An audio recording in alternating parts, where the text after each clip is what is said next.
So,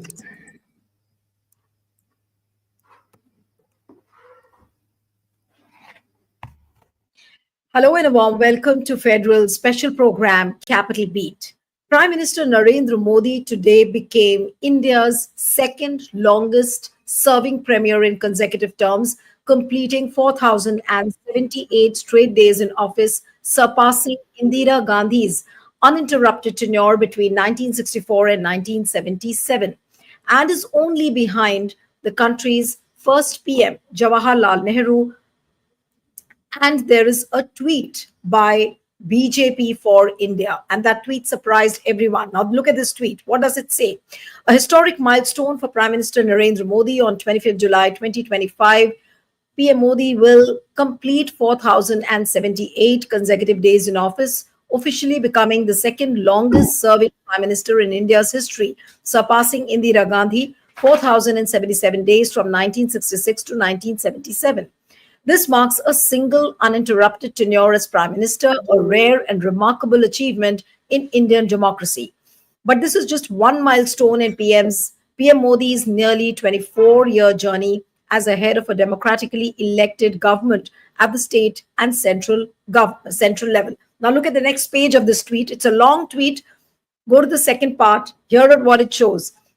Now, some more record-breaking highlights from his tenure. This is what BJP has put it out. They have ticked various lines. The first line says, first and only Prime Minister born after India's independence, longest-serving non-Congress Prime Minister, longest-serving PM from a non-Hindi speaking state, longest-serving head of an elected government, state plus center among all PMs, first and only non-Congress PM to complete 2 full terms, first and only non-Congress PM to be re-elected twice, first and only non-Congress leader to win a Lok Sabha majority on his own, first sitting PM since Indira Gandhi 1971 to be re-elected with a majority, only PM other than Nehru to win 3 consecutive national elections, only leader in India to win 6 consecutive elections as party leader, 2002 Gujarat, 2007 Gujarat, 2012 Gujarat, 2014, 19 and 24 in Lok Sabha. Now, this is the tweet which has been put out, and I'm going to show you a very interesting picture which the BJP for India had put out this morning.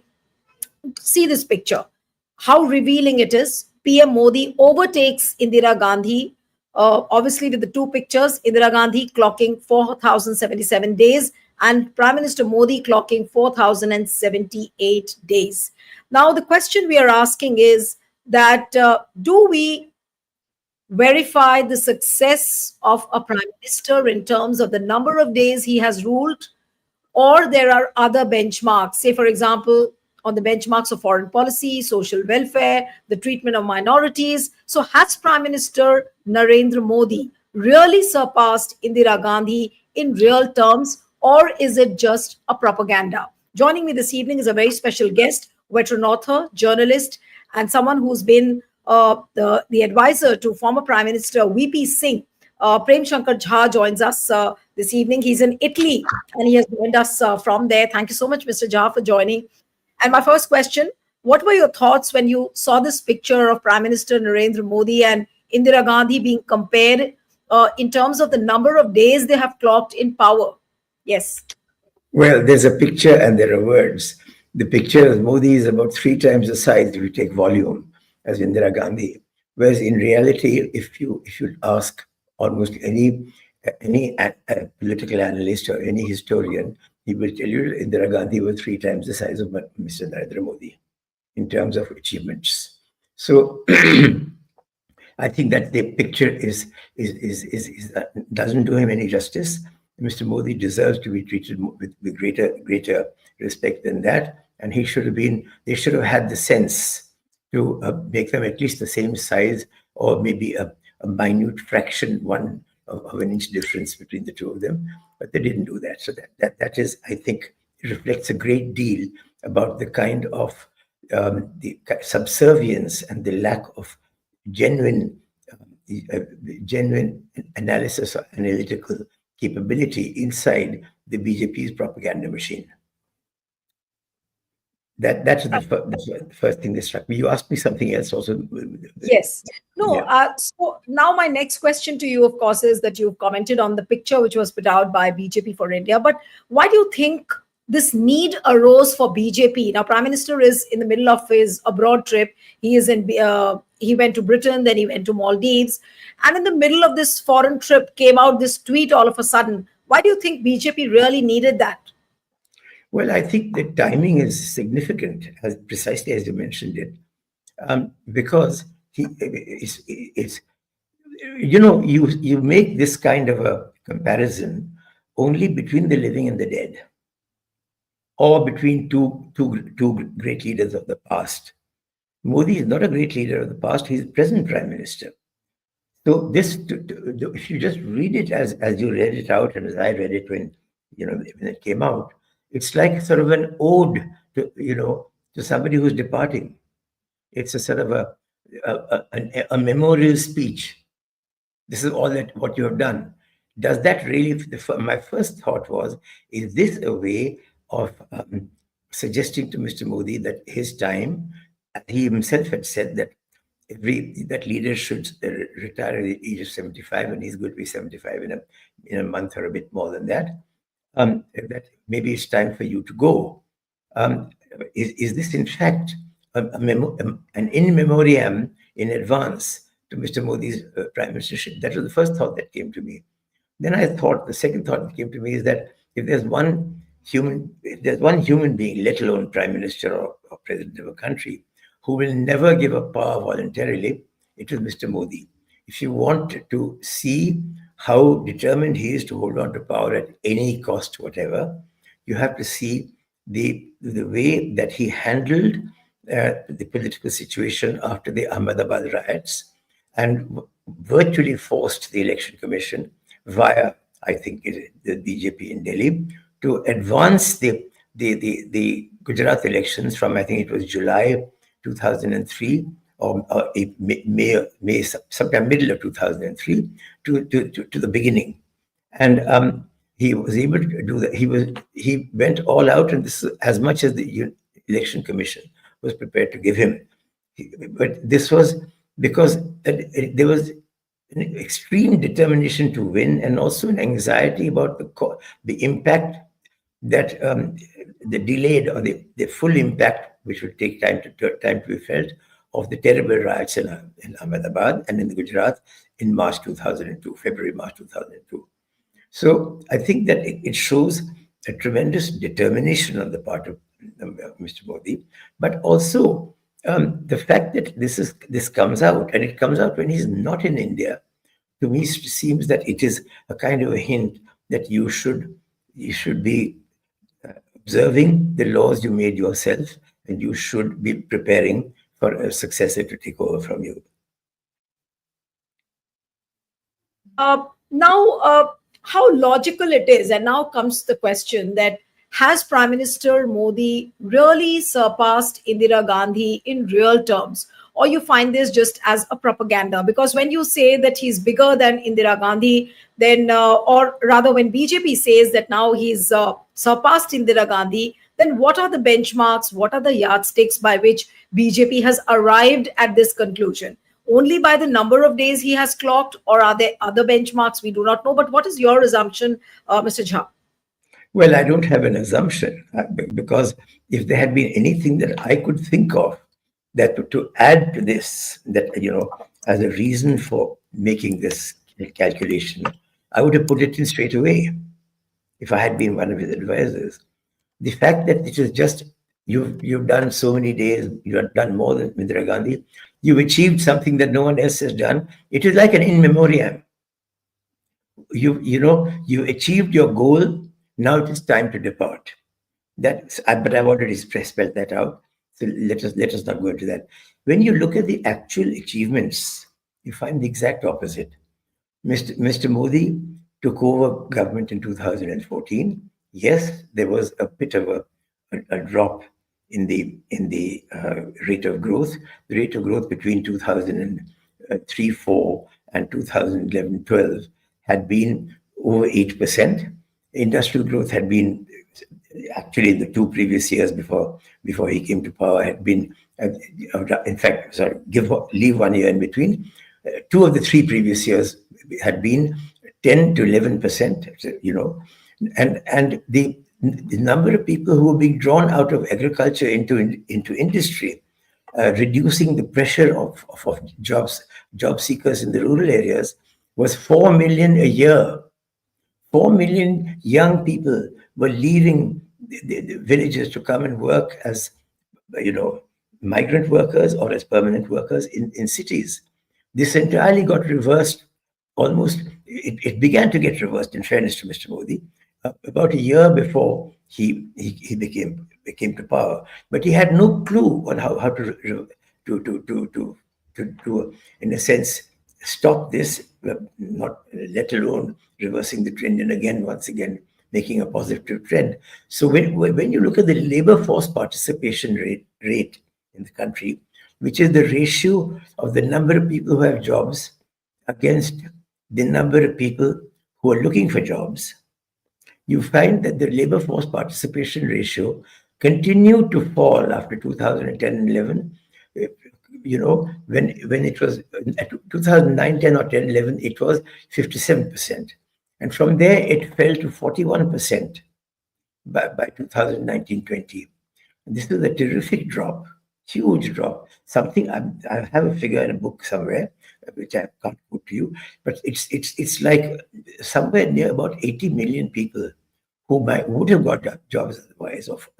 I beg your pardon, something like, if you include those who did not get jobs and those who were forced out of jobs, 2 million in the period, in Mr. Modi's period, 2 million people were leaving industry and going back into agriculture, as against 4 million coming in. So if you take that, it's about 70 to 80 million jobs were foregone in this period. And all that you have is actually data that are played around with. And many people have commented on this, therefore I will not comment on this, elaborate on this, in order to show that the GDP growth rates are still going up. But that doesn't make any sense if everything else is going down. No, but like this is, of course, on the economic front, you said that the GDP is going down. But on other benchmarks, if you look at in terms of the stature, if I talk about specifically about the stature being compared with Indira Gandhi, where is Prime Minister Narendra Modi? If today we are saying that he has surpassed Indira Gandhi, of course, Prime Minister Modi is a very popular man. Everybody knows him. In terms of popularity, he might be just matching up with Indira Gandhi. There is no doubt about it. But in terms of real stature, the stature which weighs a politician, if you ask about that, where do you find Prime Minister Modi in comparison with Indira Gandhi? Has he really surpassed Indira then? Well, let me say one thing about popularity. Mr. Modi, today, the vote of the BJP has been now stuck at 36 to 38% of the total vote in the country. For the last two elections. Okay. Now, earlier it was 31% in 2014, it was 36% 38% in 2019, and it's 36% today. Mrs. Gandhi, in the first election after the break of the Congress in 1971, the Congress party, correct me if I'm wrong, got almost 43 or 44%, it may have been even higher of the total vote. And more important, remember, when Mrs. Gandhi was assassinated in the next election, the Congress party got 49.1% of the vote. That is real popularity. That is real sorrowing for a leader gone. And Mr. Modi, God forbid that anything should happen to him, that he should meet similar fate as Mrs. Gandhi. No one should ever have to face that with the leader of a government, no matter what they have done or not done. And as you know, I've been a critic of his in the past. But the fact is that Mrs. Gandhi's popularity, both in terms of the first election that she fought as Prime Minister after the breakup of the Congress, and in the first election fought by the Congress after her death, far surpass anything that the BJP has achieved today, with Modi or without Modi. In terms of foreign policy also, because that is also something which is being talked about, and currently, especially when everywhere, all around, the foreign policy is being criticized, that the foreign policy of the country has failed. And when you compare the foreign policy, what Indira Gandhi followed, and in times when opposition continuously saying that Prime Minister Narendra Modi has surrendered, then comes the image of Indira Gandhi as well. So, in terms of foreign policy, how Indira Gandhi stood up to the powers like America, like Russia, and how Prime Minister Modi has stood up, what is the comparison really? And would we say that Modi has really surpassed Indira Gandhi in terms of foreign policy also? May I say one thing straight away? Mr. Modi has never stood up to any major leader in the world, whether it is Xi Jinping or whether it is Trump or his predecessor, this Biden. Worst of all, Mr. Modi has not said a word about the genocide in Gaza. He continues surreptitiously to support Israel.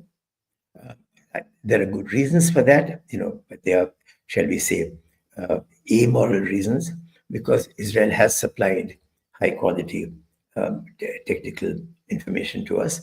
But the price of that has been to destroy our relationship with the entire secular Arab world. We have remained silent throughout, and this is not, this is really, it goes back even to the last years of the Modi, the Manmohan Singh government. But throughout the 10 years that he has been, 11 years he's been there, we have not said a single word about the relentless attacks upon Libya, Syria, Lebanon, and for that, Libya, Syria, Lebanon are the most important ones. Every single secular Arab country has been attacked by Israel or by, and Iraq, of course, the most important was Iraq.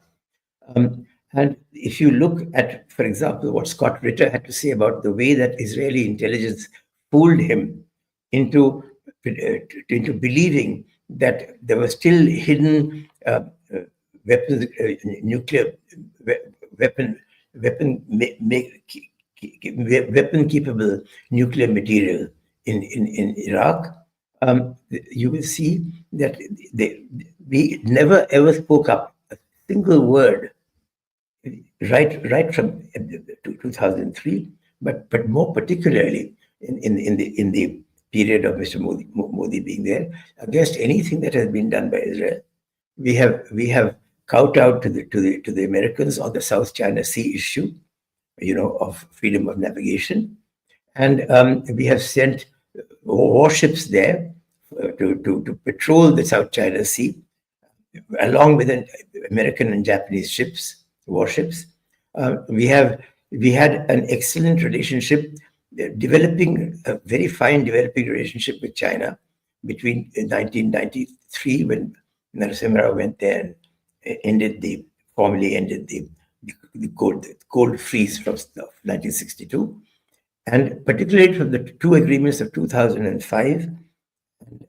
And there was the 2005, and there was another agreement in 2009 during the APEC conference in Thailand, and result of both of which was that India and China were jointly the key members of BRICS, and BRICS was developing into a very strong non-aligned group, including, of course, with Russia in it, which was against the kind of one-sided attack on small countries that was taking place.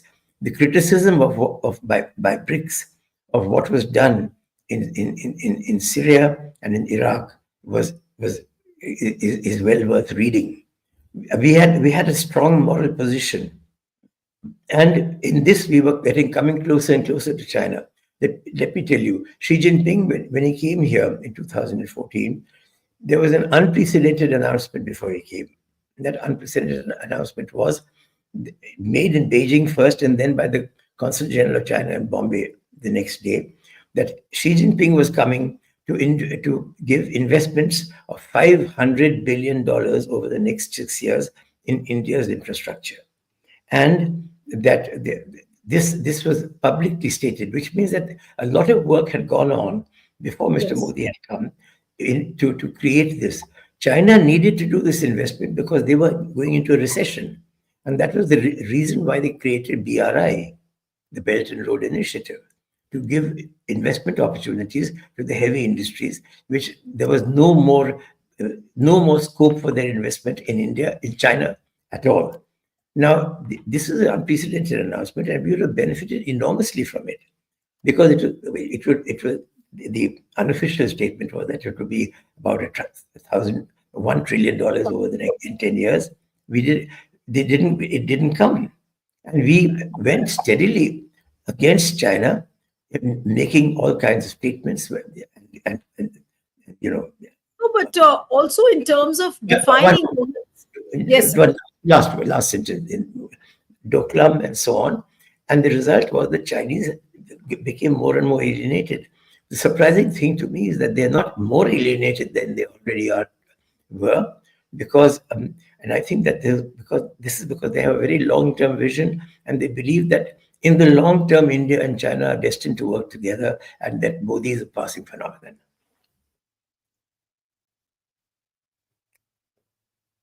If you look at the defining moments, in every book there is a reference of Indira Gandhi, climbing onto an elephant and crossing over and reaching that area where the Harijans were massacred.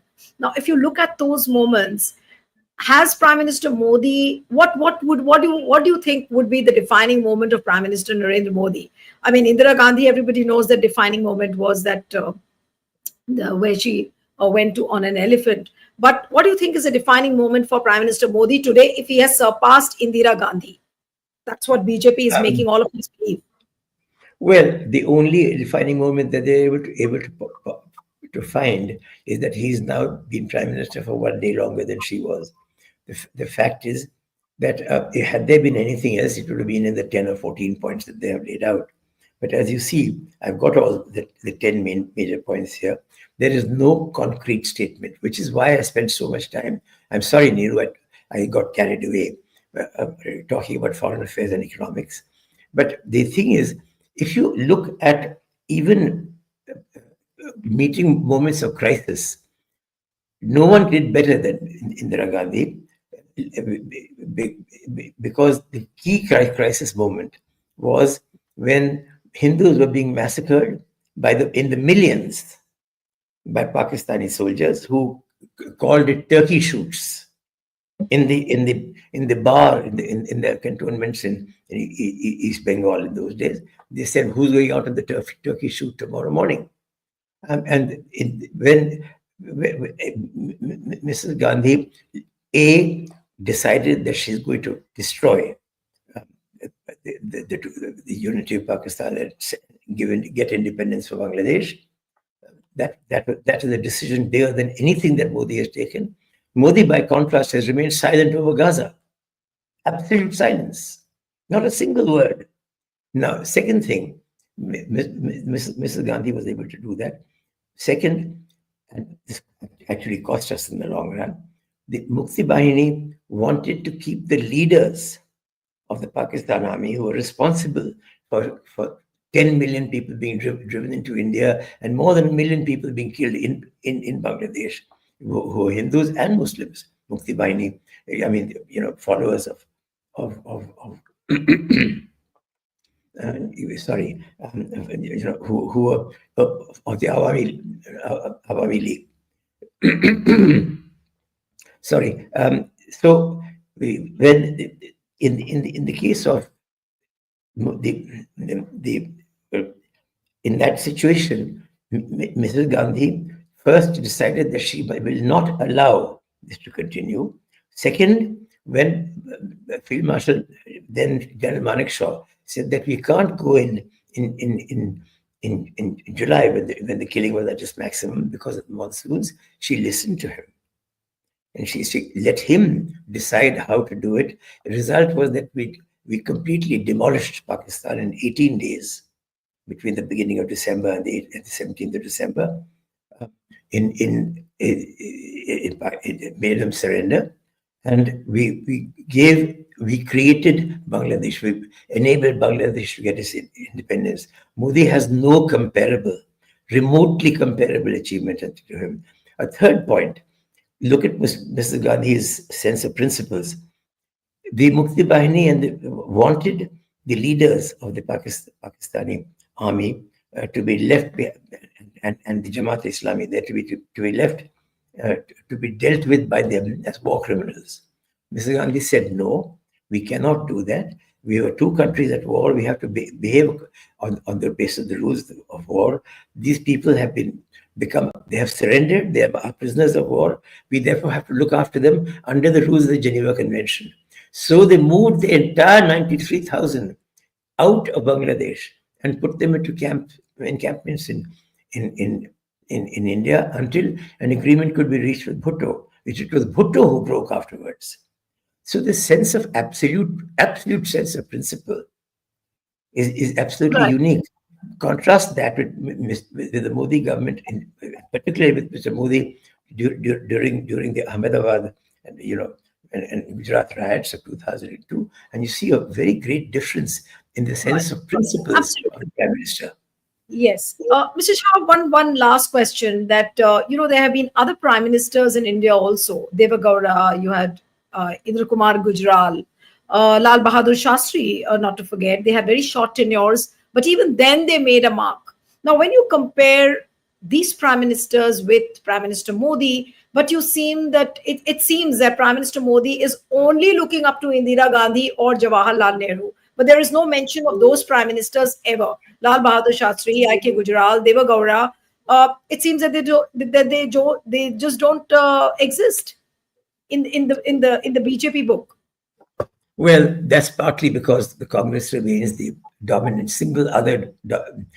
one-time dominant, but now still by far the largest single opponent party that there is. So they will always target that party first. But apart from that, Mr. Modi has not compared himself with the others because he thinks he's just simply too great. He has let me say it frankly, he has a very high opinion of himself. And the others for him are not worth comparing with himself.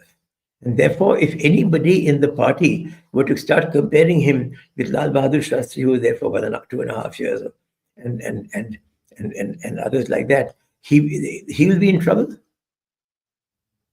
And the other point is this, that which it follows from this and from your previous question, Mr. Modi has never, ever, when there's been a crisis, he's always, whether it's a communal riot or whether it's vis-a-vis sudden tension with China or something, when the Chinese, for example, came into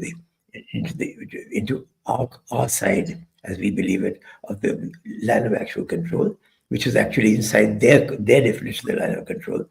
But when they say invaded that part near Daulat Beg Oldi and so on, and the Depsang Plains, Mr. Modi made one statement which happened to be technically incorrect.